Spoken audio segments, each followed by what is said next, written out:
잘 되기를 바라시죠, 그죠? 예, 잘 되고 있는 줄로 믿습니다. 잘 되는 이유는 뭡니까? 여러분들이 착한 일을 많이 해서가 아니고 우리 하나님께서 우리를 사랑하시고 온 세상을 창조하시고 예수 그리스도의 보혈의 은혜로 우리를 구속하셨기 때문에 그 놀라운 은혜의 손 안에 있기 때문에 저와 여러분들의 인생은 잘 되고 있는 인생인 줄로 믿습니다. 그런 의미에서 잘 되고 있습니다. 한 번 더 인사할까요? 잘 되고 있습니다. 아멘. 하나님은 우리가 정말 잘 되기를 바랐습니다. 우리 인생이 정말 복되고 아름답고 풍성하기를 원하시죠. 그래서 성경의 많은 내용들도 사실은 잘 되기를 바라는 내용들이 구구절절히 잘 적혀져 있습니다. 물론 우리가 읽은 디모데 전서 마지막 부분도 마찬가지입니다. 하나님의 마음을 담아서 사도 바울이 디모데가 잘 되고 디모데가 사역하는 교회가 잘 되고 성도들이 잘 되기를 원하는 마음이 그렇게 담겨져 있죠. 디모데의 사역이 풍성하기를 바라고요, 사역뿐만 아니라 살아가는 삶 전체가 잘 되기를 바라는 마음, 그게 바로 사도 바울이 디모데를 향한 그 마음입니다. 여러분, 정말 우리가 아름답고 복된 인생을 살아야 되겠습니다. 잘 되기를 바라는 마음을 가지고 있죠.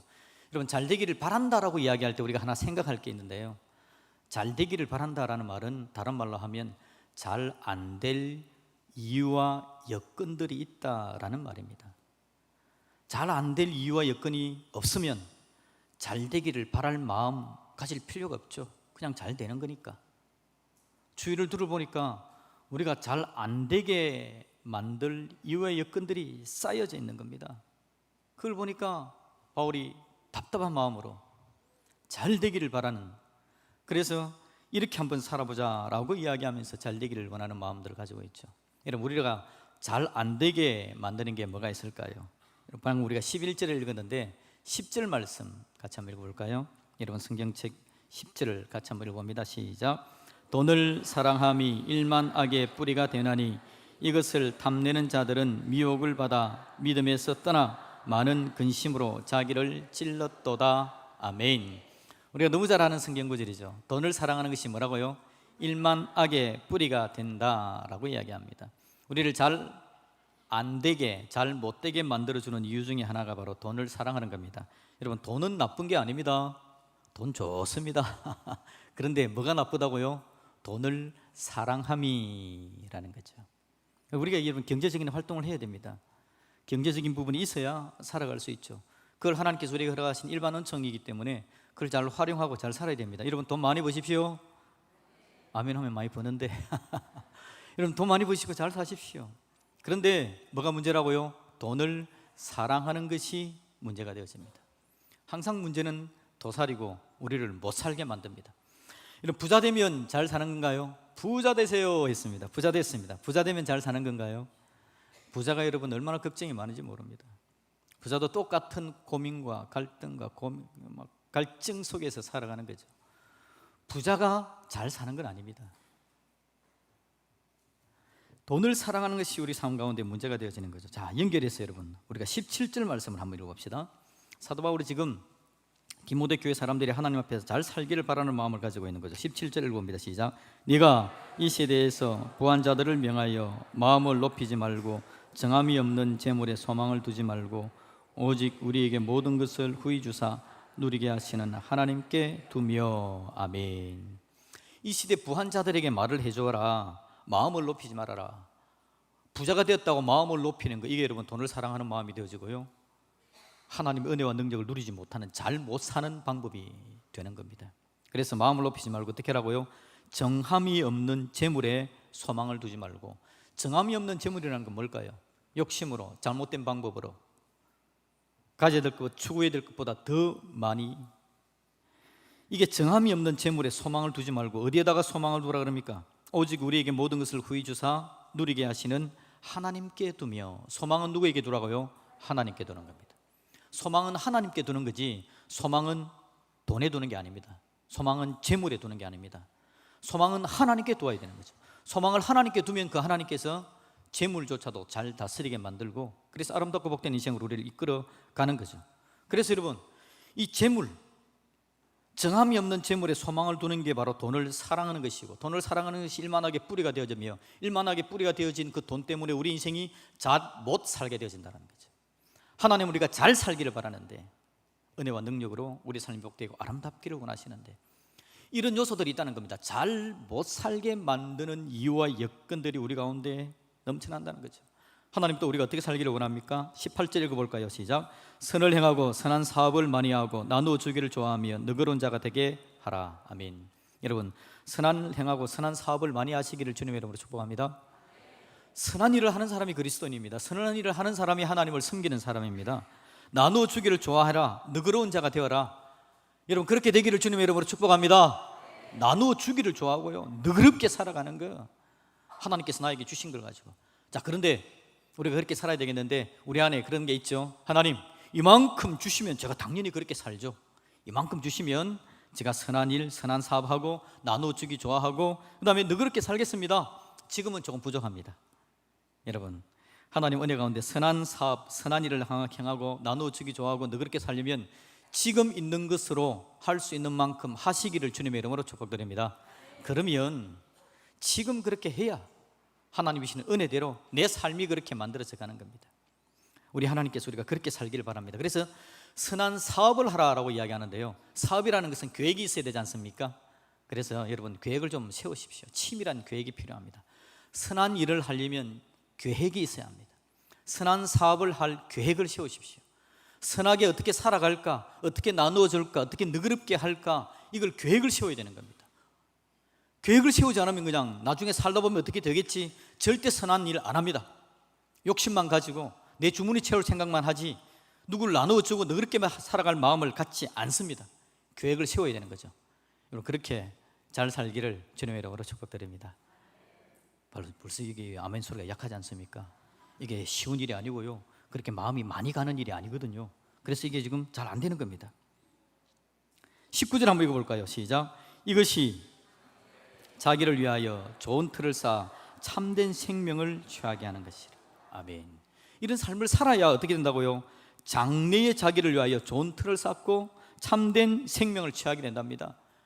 하나님의 자녀로서 복되게 살아가는 삶의 방법이 이것이다.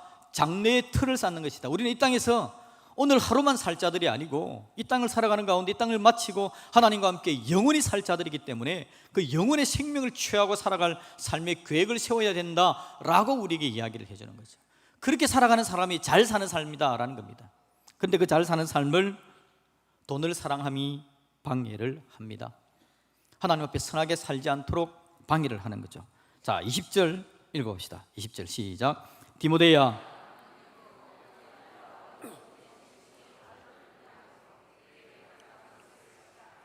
아멘.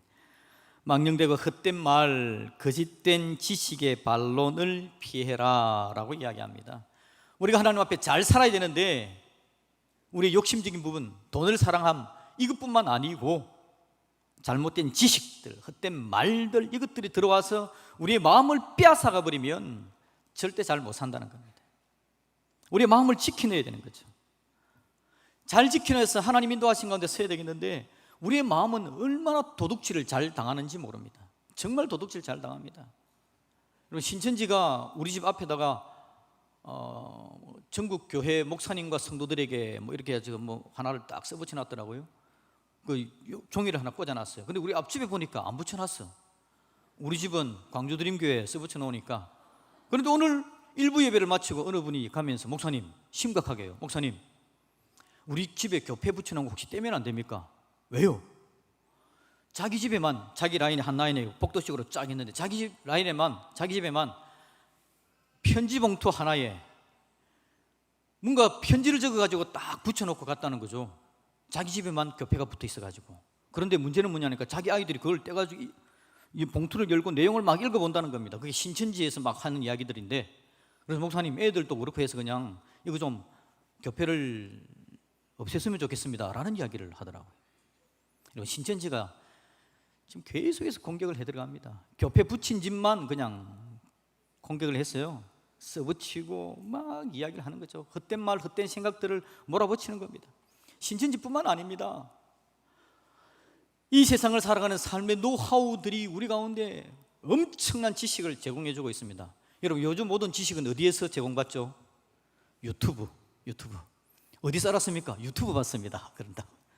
저도 보면 보통 여러분 그걸 어떻게 유튜브 보니까 많은 내용이 나오더라고요. 변기가 막혔습니다. 어떻게 할까요? 유튜브 켜보면요, 변기 뚫는 법 팍 나옵니다. 이런 내용이 어디 있겠지? 유튜브 딱 치면 바로 답이 나오더라고요. 야, 참 대단한 세상이다. 근데 그 유튜브가요, 잘못된 지식도 엄청나게 줍니다. 잘못된 지식을 얼마나 많이 주는지, 잘못된 정보를 제공받는 엄청난 루트가 되기도 합니다. 요즘 여러분 생각과 사상, 우리의 마음을 빼앗아가려는 것들이 얼마나 공격을 많이 하는지 모릅니다. 전에 그랬죠. 광주 드림교회 네이버에 떡 치면 뭐가 나옵니까? 광주 드림교회에서 신천지로, 이런 내용이 나옵니다. 모든 교회들을 거의 다 그렇게 잡아놨습니다. 우리가 교회를 찾기 위해서 교회 이름을 타이핑을 하면요, 그 교회에서 신천지로 하고는 내용이 떡 나옵니다. 신천지가 그걸 잡아넣어가지고요, 지금은 제가 잘 모르겠습니다. 하여튼 잘못된 정보 지식 얼마나 주는지 모릅니다. 여러분, 정말 우리가 잘 살아야 되는데 잘 살지 못할 이유들이 너무 많다는 거죠. 이게 오늘 디모데를 향한 사도 바울의 걱정입니다. 자기의 아들입니다. 영적으로는 아들, 사역을 맡긴 사람, 한 교회를 담당하고 있는 목회자, 이 사람이 하나님의 가운데 제대로 서서 목회를 잘하고 모든 성도가 함께 잘 살았으면 좋겠는데, 디모데 자기 자신도 행복하고 잘 사는 삶, 자기가 잘 살아서 그 교회 성도들과 함께 잘 사는 삶으로 만들었으면 좋겠는데, 이런 어려움들이 공격을 해오고 있는 상황들을 바라보면서 사도 바울이 정말 잘 살았으면 좋겠는데 라는 마음을 가지는 거죠. 여러분, 잘 사는 게 어떤 건지 다시 한번 우리 11절과 12절 말씀 같이 한번 읽어봅시다. 시작. 오직 너 하나님의 사람아, 이것들을 피하고 의와 경건과 믿음과 사랑과 인내와 온유를 따르며 믿음의 선한 싸움을 싸우라. 영생을 취하라. 이를 위하여 내가 부르심을 받았고 많은 증인 앞에서 선한 증언을 하였도다. 아멘. 동사 4개가 나오는데요, 11절에 보니까 오직 너 하나님의 사람아, 뭐라 그럽니까? 이것들을 피하라 라고 해요. 피하라. 그 다음에는요, 의와 경건과 믿음과 사랑과 인내와 온유를 어떻게 하라고요? 따르라. 12절에서는요, 믿음의 선한 싸움을 싸우라. 그 다음에는요, 영생을 취하라. 동사 4개가 나옵니다. 피해라, 따르라, 싸우라, 취하라. 그래서 이렇게 조심스럽게 살지 않으면 잘 살아낼 수 없는 세상이다 라고 우리에게 이야기를 해주고 있습니다. 이런 인생 막 살지 마시기를 주님의 이름으로 축복드립니다. 어떻게 살아야 될지 막 살면, 막 생각을 하지 않고 막 살면 절대 안 되는 겁니다. 치밀한 계획을 세우고요, 뚜렷한 목표를 가지고 목적을 가지고 살지 않으면 막 살아버릴 가능성이 굉장히 많습니다.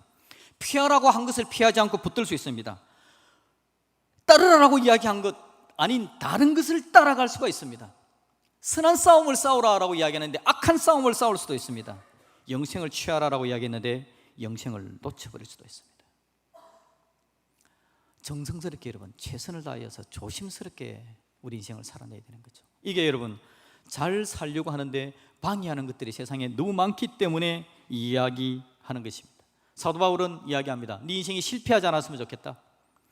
너희들의 인생이 흡입되지 않는 인생이 있으면 좋겠다. 이게 하나님의 마음이고 하나님 앞에 선 사역자들의 마음입니다. 여러분 인생을 실패하지도 마시고 허비하지도 마시기를 주님의 이름으로 축복드립니다. 그렇게 우리가 살아내야 되겠는데, 그렇게 살게 하기 위해서 사도 바울이 불타는 열정으로 오늘 디모데의 성도들에게 이야기하는 겁니다. 11절 말씀 다시 한번, 오늘 설교 제목이 11절 말씀에 들어있죠. 같이 읽어볼까요? 시작. 오직 너 하나님의 사람아 라고 오늘 불러줍니다. 오늘 여러분 잘 사는 방법에 있어서 가장 기초적인 부분입니다. 오직 너 하나님의 사람아. 하나님의 사람이라는 뜻은요, 하나님의 사람이라는 뜻은 하나님과 연결되었다라는 것을 뜻하는 것입니다. 하나님과 연결되어져 있는 사람, 이게 하나님의 사람입니다. 저와 여러분들은 하나님과 연결된 믿음의 사람들인 줄로 믿습니다. 하나님은 우리를 연결시켜 주셨습니다. 붙잡으십니다. 우리를 놓치지 않습니다. 우리가 하나님과 연결된 사람이었죠. 원래 하나님께서 이 땅을 창조합니다. 에덴 동산을 만들고 그 안에 사람을 두셨습니다. 그런데 사람이 죄를 지어 하나님을 떠나버립니다. 하나님과 연결되었던 하나님의 사람이 죄로 인해서 하나님과 단절되어진 거죠. 연결되어진 게 끊어져 버린 겁니다. 이 끊어진 걸 다시 연결하기 위해서 이 땅에 예수님이 오셔서 십자가에서 죽으시는 거죠. 예수님의 보혈이, 예수님의 십자가가 다리가 되어지는 겁니다. 생명선이 되어지는 겁니다. 그래서 끊어진 인생들이 하나님께로 연결되어진 거죠. 예수 그리스도를 구주로 영접한 자들마다 이렇게 연결된 자들이 된 줄로 믿습니다. 하나님의 사람이죠. 예수 그리스도를 구주로 영접한 사람마다 오직 너 하나님의 사람아, 하나님의 사람이 된 줄로 믿습니다. 우리 몇 분이 감사합시다. 당신은 하나님의 사람입니다. 내가 하나님의 사람인지 아직 모르시면요, 예수님을 믿으면 된다. 그냥 간단하게 예수님 믿으면 된다. 아직 예수님을 안 믿는 사람들은 예수님을 믿을 수 있기를 주님의 이름으로 축복합니다. 그러면 하나님의 사람이 되는 겁니다. 중요한 건 이 하나님의 사람아라고 이야기, 하나님과 연결되어져 있는 거, 연결되어졌는데 중요한 게 하나님과 연결되어졌다는 걸 우리가 잘 기억하면서 살아가는 겁니다. 많은 문제 가운데 가장 기본적으로 뭘 하기 전에 이걸 하고 저걸 하고, 오늘 방금 이야기한 것처럼 피하고 따르고 싸우고 취하고, 이것들을 생각하기 전에 먼저 기억해야 될 건 내가 누군가라는 걸 기억해야 되는 거죠. 하나님의 사람이라는 것을 기억할 수 있기를 주님의 이름으로 축복드립니다.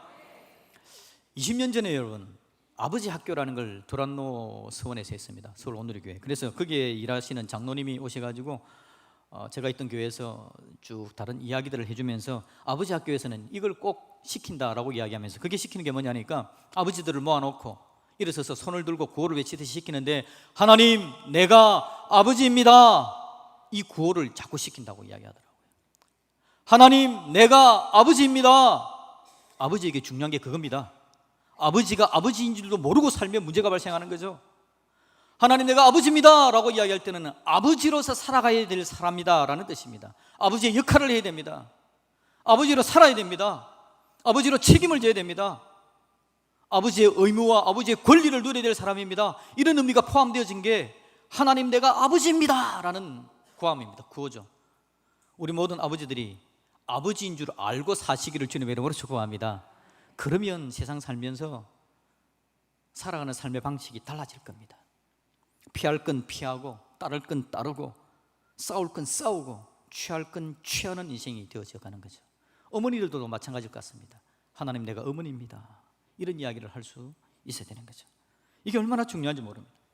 여러분, 세상에 다 놓치더라도 나는 하나님의 사람입니다 라는 것은 기억할 수 있기를 주님의 이름으로 축복드립니다.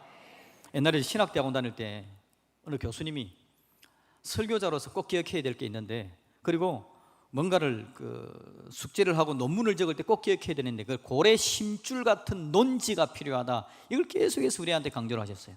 고래 심줄 같은 논지, 그게 뭐냐니까 논문을 하나 적더라도 뭘 적는지 처음부터 끝까지의 논지가 이어져 가야 되고, 설교를 하더라도 오늘 하루 설교를 하는데 뭘 전할 건지 뚜렷하게 한마디로 한 문장으로 딱 드러나는 게 있어야 된다라는 거죠. 이거 이야기하고 저거 이야기하고 짬뽕으로 이야기해서 사람들 헷갈리게 하지 말고 논지 있게 해라, 지금 그 이야기를 하는 겁니다. 여러분, 많은 말들 가운데서 논지가 정확합니다. 그걸 주로 설교 제목에 담기도 하고요. 이걸 이야기하고 있는 저지만 또 설교가 마치고 나서는 오늘 논지가 좀 흐려졌나 하고 제가 걱정하고 스스로 반성하기도 하고 그렇게 하기도 합니다. 여러분, 인생을 살아가는 데 있어서 많은 다양한 일들이 있습니다. 엄청난 일들이 있습니다. 놓치지 말아야 될 고래 심줄 같은 논지, 여러분들이 하나님의 사람인 걸 놓치지 마시기를 주님의 이름으로 축복드립니다. 나는 하나님의 사람이다. 하나님의 사람. 하나님의 사람인데 뭐라고요? 오직 너 하나님의 사람아라고 이야기합니다. 하나님 편에서 하나님의 사람아라는 이야기입니다.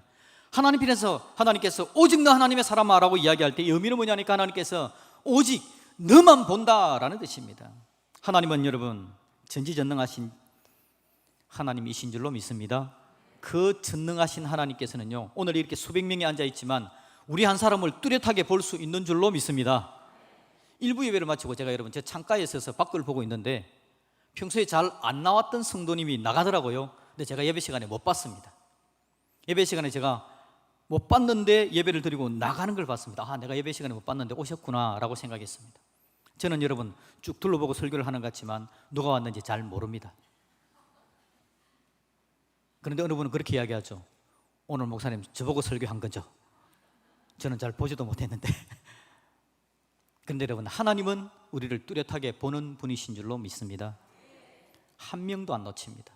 우리만 봅니다. 스포트라이트를 나한테만 집중하는 분이 바로 우리 하나님이십니다.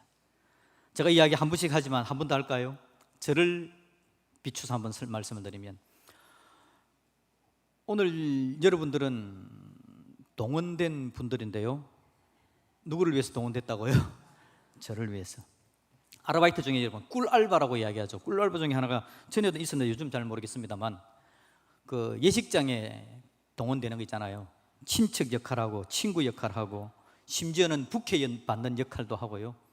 아르바이트로 동원이 돼서 그렇게 하는 겁니다. 그렇게 하는 이유는 뭐냐니까, 양쪽 집안이 결혼하는데 한쪽에 사람이 많은데 한쪽이 어떤 사정으로 좀 숫자가 적으면 그 숫자를 좀 비슷하게 채우려고 한쪽이 그렇게 하는 것 같습니다. 그러면 가서 친척 역할하고 사진 찍어주고 점심 먹고 일당 받아서 가면 되는 정말 꿀 알바죠, 그죠?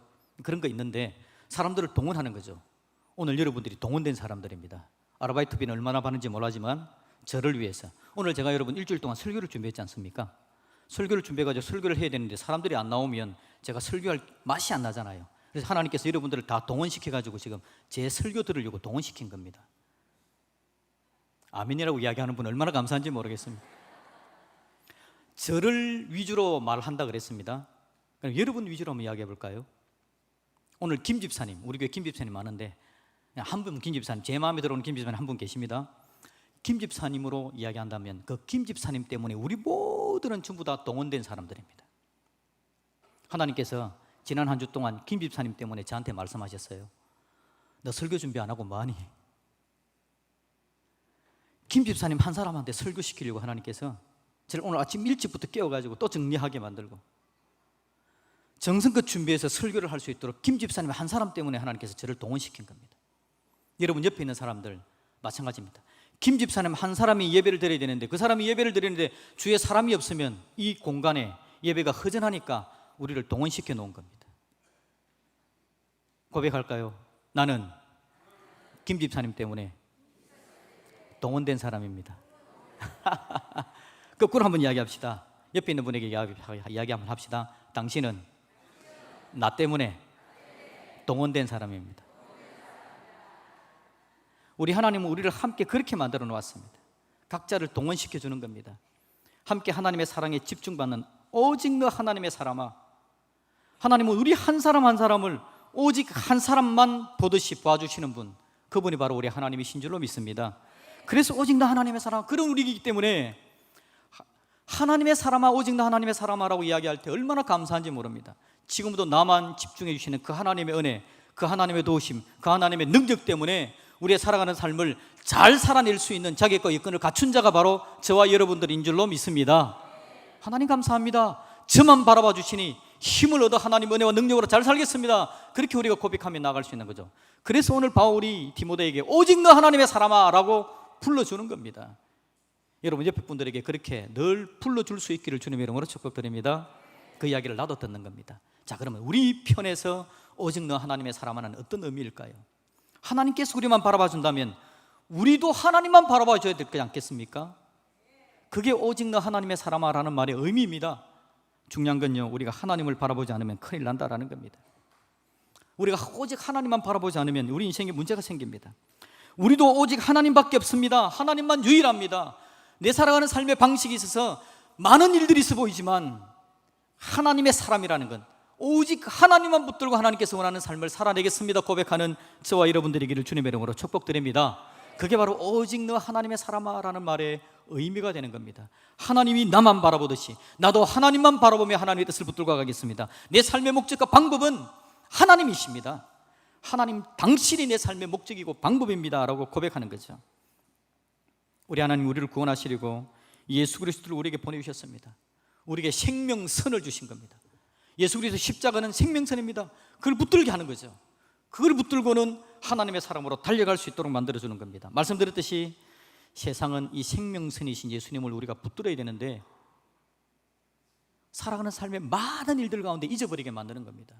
여러분 드라마의 한 장면, 또 제가 여러분 병원에 신방 갔을 때 이런 이야기를 종종 듣습니다. 가면요, 침대에 침상에 환자가 누워있는데 양팔을 묶어 놨습니다. 천으로 된 줄로 묶어 놓은 거죠. 왜 묶어 놓냐라고 물으면요, 무의식 중에 환자가 호수가 막 꽂혀져 있는데 그걸 뜯어낸다라는 거죠. 그래서 이걸 뜯어내면 문제가 생기기 때문에 팔을 묶어 놨다라는 이야기를 종종 듣습니다. 여러분, 생명선이신 하나님, 예수 그리스도의 십자가, 이게 생명성이 우리와 연결되어져서 하나님 사랑 가운데 서야 되는데, 살아가는 삶의 다양한 문제와 방법들이 오늘 우리가 살펴왔던, 앞부분 우리가 살펴봤던 우리를 혼란하게 하는 것들이 우리의 정신을 몽롱하게 만들어서 생명선이신 하나님의 사람 되었음을 잊어버리게 만드는 거죠. 헷갈리게 만들어버리는 겁니다. 자꾸 뜯어내게 만드는 거죠. 우리 하나님 우리를 꽉 붙잡고 있는데 우리는 하나님을 붙드는 손에 자꾸 힘이 없어져 가는 겁니다. 오직 너 하나님의 사람아 라고 부르는 그 하나님의 음성을 제대로 들을 수 있기를 주님의 이름으로 축복드립니다. 생명선을 놓치지 말게 하십시오. 하나님을 더 꼭 붙잡게 하십시오. 내가 하나님의 사람인 것을 기억하고 하나님이 나에게 집중하는 것만큼 나도 하나님께 집중하며 달려가는 믿음의 사람이 되게 하여 주옵소서. 그렇게 하나님 앞에 우리의 마음을 드릴 수 있기를 주님의 이름으로 축복드립니다. 한 가지 방법은요, 하나님이 우리를 붙잡아 주기를 원하시고 우리가 하나님을 붙잡아야 되는데, 하나님을 붙잡아야 되는 데 있어서 뭘 붙잡아야 되느냐, 붙잡을 수 있도록 하나님께서 우리에게 눈에 보이게 만들어준 게 교회입니다. 이 교회를 붙잡아라, 교회 중심의 삶을 살아라 라고 이야기하는 게 바로 그겁니다. 그와 함께 교회 안에서 우리가 해야 될 중요한 일들, 예배와 섬김과 말씀과 기도와 교제와 증거의 삶을 살아가는 건 하나님께서 우리에게 그냥 덧붙여준 우리의 의무, 우리의 일거리가 아니라 우리가 생명선을 붙들고 살아갈 수 있도록 힘내어서 근육이 튼튼해져서 하나님의 은혜를 붙들게 만드는 놀라운 은혜의 방편들인 줄로 믿습니다. 그걸 붙들어야 생명선을 놓치지 않기 때문에 예배드리라, 섬김의 삶을 살아라, 말씀을 붙들어라, 기도해라, 교제하고 증거하는 삶을 살아라. 하나님께서 그렇게 우리에게 말씀해 주는 겁니다. 저와 여러분들 하나님의 사람으로 굳게 설 수 있어서 이 땅을 살아가는 가운데 뺏기지 않고 승리하고 아름답게 힘있게 능력있게 잘 살아내는 하나님의 사람들이 되시기를 주님의 이름으로 축복드립니다.